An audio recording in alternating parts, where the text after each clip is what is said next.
Harga obat di Indonesia bisa 6 kali lipat lebih mahal dari harga pasaran di India.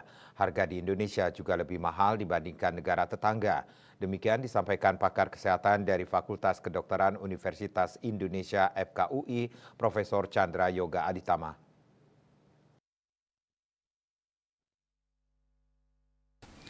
Profesor Chandra dikutip dari kantor berita Antara Kamis 4 Juli mengakui kondisi ini sudah lama terdengar bahkan dirasakannya saat bertugas di berbagai negara, salah satunya India.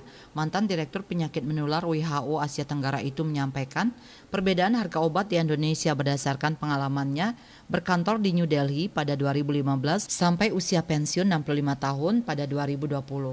Chandra mencontohkan harga satu tablet atorvastatin 20 mg di apotek Jakarta Rp6.160 atau 6 kali lipat lebih mahal dari harga di India yang berkisar Rp4,9 India atau Rp1.000.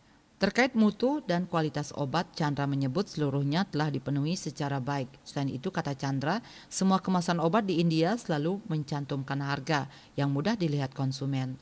Sebelumnya, Menteri Kesehatan Budi Gunadi Sadikin usai rapat terbatas di Istana Kepresidenan Jakarta Selasa 2 Juli mengatakan efisiensi perdagangan menjadi salah satu penyebab harga obat di Indonesia mahal. Menkes mengatakan mahalnya harga obat di Indonesia tidak serta-merta disebabkan oleh pajak.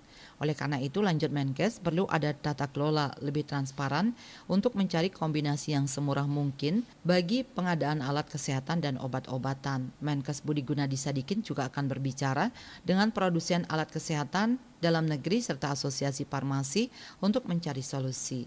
Bali Post melaporkan.